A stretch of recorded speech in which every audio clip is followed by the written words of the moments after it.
The moment my sister's car pulled away from the departure terminal at Pearson International Airport, I stood there with my one carry-on bag, no wallet, no phone, and a boarding pass for a flight that had already closed its doors. And I finally understood that she had planned every single detail of this. She had planned it. And she had laughed about it with our mother before we even left the house that morning. I want to tell you what happened from the very beginning, because I think some of you already know what it feels like to be the one in your family who trusts too easily. The one they always joke about. The one they call naive, or sweet, or, my personal favorite, too sensitive. I was that person for 31 years, and I genuinely believed that because they were family, the jokes had a limit, that no matter how far they pushed, there was a floor they would never let me fall through. I was wrong. And it took being stranded at an international airport in February with nothing but a jacket and a dead carry-on battery pack to make me see it. My name is not important. What matters is the story. And the story starts like most painful things do, at a family gathering. My sister, I'll call her my sister because that's what she is, though I've been rethinking the word, is 4 years older than me. She has always been the sharp one, the clever one, quick with a comeback, quick with a plan, and quick to remind everyone in the room that she was the one who kept things interesting. Growing up, the interesting things she kept going usually came at my expense. A birthday party where she convinced our cousins I was afraid of balloons and filled my bedroom with them. A high school dance where she told the boy I liked that I was already going with someone else. Smaller things accumulated over years that I filed away under family humor, because that's what our mother always called it. Our mother was the audience. She laughed. She always laughed. When I cried, she told me I needed thicker skin. When I got older and started naming what was happening, she told me I was making it about myself. The two of them had a rhythm together. My sister set up the joke, and our mother was the applause. I moved to Vancouver when I was 24. There was no dramatic reason, just a job offer and the quiet recognition that I breathed easier when there was distance between us. I built a life there, an apartment near Commercial Drive, a job I was good at, friends who treated my feelings like they were valid. For 7 years, I managed the relationship with my sister and mother, the way you manage a drain that occasionally backs up, careful maintenance, controlled exposure, never letting it overflow. Then our aunt on our father's side passed away, and we had to go back to Toronto. The funeral was in early February. I flew in 2 days before, stayed in a hotel, something I'd started doing years ago after one too many "you're being so quiet" comments at the breakfast table. My sister picked me up from Pearson when I arrived. She was warm, almost unusually so. She asked about my job, asked about my friends, made a joke that was actually funny. I remember thinking, on the drive from the airport into the city, that maybe things had shifted. Maybe grief had a way of rearranging people's priorities. The next 2 days were the kind of exhausting that only happens when you're grieving, while also performing okayness for relatives you see twice a year. My aunt had been kind. She remembered birthdays. She asked real questions. I missed her in an honest, quiet way, and I tried to carry that grief with some dignity, while my sister made dry comments about the reception food, and my mother rearranged the flowers the funeral home had placed. On the morning of our flight home, my sister was flying back to Vancouver too. She'd moved there 3 years prior. She offered to drive us both to the airport. I said yes. Of course I said yes. She was my sister, and we were going to the same place. I should have noticed the mood in the car. She was in good spirits. Too good, almost. She kept checking her phone at red lights, which she never did, and there was something slightly wound up about her energy, like she was waiting for something. I put it down to post-funeral relief. I was feeling something like that myself. The particular exhale that comes when something hard is over. We got to Pearson. Terminal 1, Air Canada, which is what both our boarding passes said. I know that because I double-checked mine the night before. I checked hers too, because she asked me to pull up her email on my phone while she was driving. She said her hands were full. I saw it. Same terminal, same airline. 7:15 departure. She pulled up to the drop-off lane and kept the engine running. I have to run in and grab something from the other terminal first, she said. I'll be right behind you. Just go through security. I'll meet you at the gate. I got out. I pulled my carry-on from the back seat. I waved. And she drove away. I didn't know anything was wrong at first. I got my bag tag sorted, joined the security line. It was only when I reached the gate, 7:05 now, final boarding call going out, that I texted her asking where she was. My phone screen went black. Dead battery. The portable charger I'd brought was also dead. I'd forgotten to charge it overnight. I asked a gate agent if they'd seen another passenger checking in late. She looked at me carefully, then looked at her screen, and said the flight was closing. Is your sister on this flight? She asked. I said yes. She checked. She shook her head. No second passenger by that name. Not checked in, not in the system at all for this flight. I stared at her. She's not booked on this one, the agent said, not unkindly. I'm sorry, do you still want to board? We're about to close the door. I boarded. I don't know why, some automatic part of me that just kept going, kept following the plan. I found my seat, I sat down, the plane pushed back, and somewhere over Lake Ontario, the fog started to clear. She had never been booked on my flight. She had driven me to the airport, handed me my boarding pass, and left me there. And she had done it deliberately. I knew this the way you know something when it clicks into place. Not a slow realization, but a sudden one, cold and complete. I landed in Vancouver at 10:40 in the morning. I found a charging kiosk and baggage claim, plugged in my phone and waited 4 minutes for enough battery to turn on. Teen.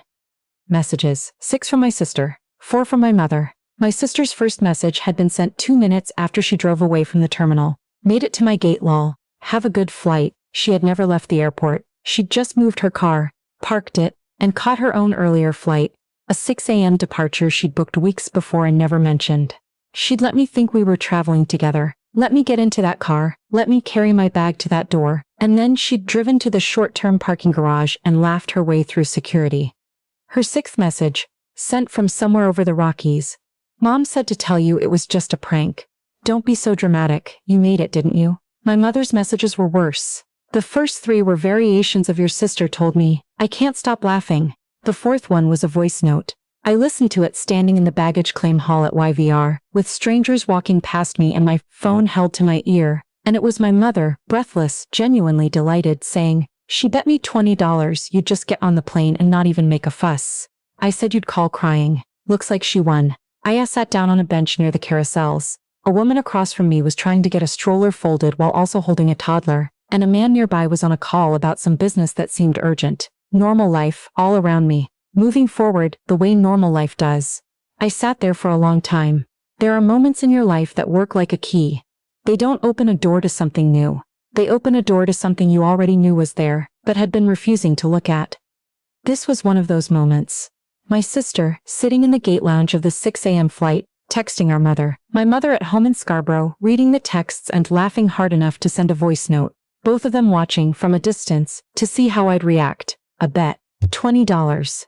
I was 31 years old, and my family had placed a $20 bet on how I would respond to being abandoned at an international airport. I didn't cry. I want to be honest about that, because I think sometimes people expect the crying and it makes the story feel less real when there isn't any. I didn't cry. What I felt was quieter than that, and more permanent. It was the feeling of a door closing behind you in a very old house, the kind of house where the door fits perfectly in its frame, and when it shuts there is no sound at all. Just the solid certainty that it is shut. I took the Canada line into the city. 40 minutes on the train, watching Burnaby go by in the February gray. I texted my back one thing. I need some a while. She responded immediately.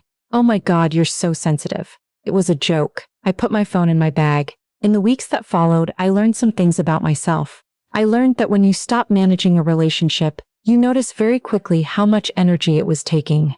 I stopped texts first. I stopped calling on birthdays. I stopped reading the group chat where my sister posted memes, and my mother responded with heart emojis.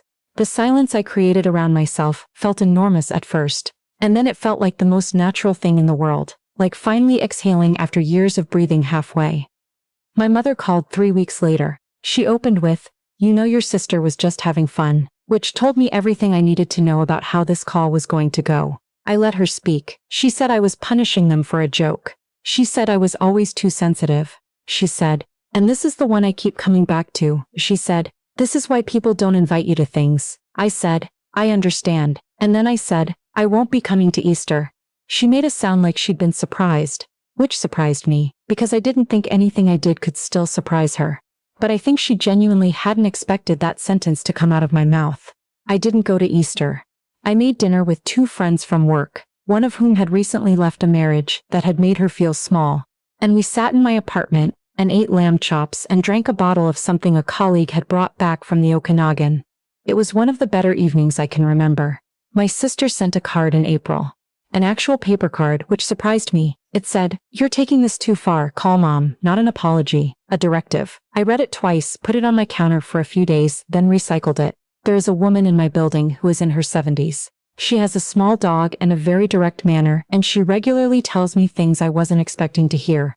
One afternoon, while we were both waiting for the elevator, I told her what had happened. I don't know why. She just had the kind of face that invites honesty, and she listened without saying anything until I was finished. Then she said, "The hardest thing isn't what they did. The hardest thing is accepting that they don't understand why it was wrong, and they never will. And you have to stop explaining yourself to people who aren't listening." I thought about that for a long time. Here is what I've come to believe. 6 months out from that February morning at Pearson, the prank was not really about entertainment. Pranks in families like mine, families where one person carries most of the vulnerability, and the others have learned to treat that vulnerability as a resource, are never really about entertainment. They're about power. They're about seeing how far they can go. They're about the $20 bet, yes, but more than that, they're about the confirmation. She won't leave. She'll get on the plane and pretend nothing happened, and next Christmas she'll be here and we can do it again. That was the real bet. Not whether I'd cry, whether I'd stay. I did get on the plane. But I didn't stay.